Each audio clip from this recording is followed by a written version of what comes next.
कहानी। जादुई पतीला। सालों पहले पीतल नगर में किशन नाम का एक किसान रहता था।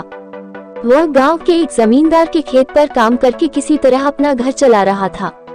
पहले किशन के भी खेत थे, लेकिन उसके पिता के बीमार होने के कारण उसे अपने सारे खेत बेचने पड़े। मजदूरी में मिलने वाले पैसों से पिता का इलाज कराना और घर का खर्च चलाना मुश्किल हो रहा था। वो हर दिन सोचता कि कैसे घर की स्थिति को बेहतर किया जाए। आज भी इसी सोच के साथ किशन सुबह सुबह जमींदार के खेत पर काम करने के लिए निकला।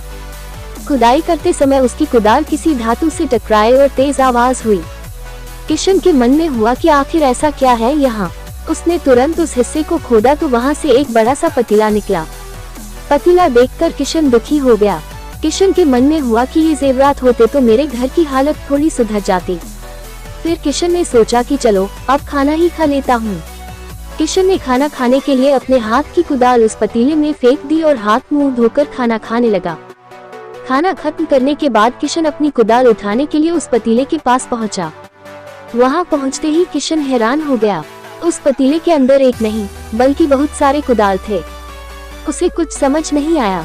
तभी उसने अपने पास रखी एक टोकरी को भी उस पतीले में फेंक दिया। वो एक टोकरी भी पतीले के अंदर जाते ही बहुत सारी हो गई।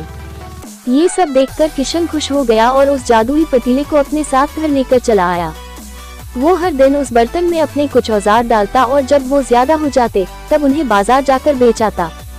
ऐसा करते करते किशन के घर की हालत सुधरने लगी। उसने इस तरह से बहुत पैसा कमाया और अपने पिता का इलाज भी करवा लिया। एक दिन किशन ने कुछ गहने खरीदे और उन्हें भी पतीले में डाल दिया। वो गहने भी बहुत सारे बन गए। इस तरह धीरे धीरे किशन अमीर होने लगा और उसने जमींदार के यहाँ मजदूरी करना भी छोड़ दिया। किशन को अमीर होते देख जमींदार मोहन को किशन पर शक हुआ। वो सीधे किशन के घर पहुँचा। वहाँ जाकर उसे जादुई पतीले के बारे में पता चला। उसने किशन से पूछा, तुमने ये पतीला कब और किसके घर से चुराया? डरी हुई आवाज में किशन बोला, साहब ये पतीला मुझे खेत में खुदाई के समय मिला था। मैंने किसी के घर चोरी नहीं की है। खेत में खुदाई की बात सुनते ही जमींदार ने कहा, ये पतीला जब मेरे खेत से मिला तो यह मेरा हुआ। किशन ने जादुई पतीला न लेकर जाने की बहुत मिन्नतें की, लेकिन जमींदार मोहन ने उसकी एक नहीं सुनी। वो जबरदस्ती अपने साथ वो जादुई पतीला लेकर चला गया। जमींदार ने भी किशन की ही तरह उसमें सामान डालकर उन्हें बढ़ाना शुरू किया। एक दिन जमींदार ने अपने घर में मौजूद सारे गहने एक एक करके उस पतीले में डाल दिए और रातों रात बहुत अमीर हो गया। एकदम से जमींदार के अमीर होने की खबर पीतल नगर के राजा तक पहुंच गई। पता लगाने पर राजा को भी जादुई पतीले की जानकारी मिली।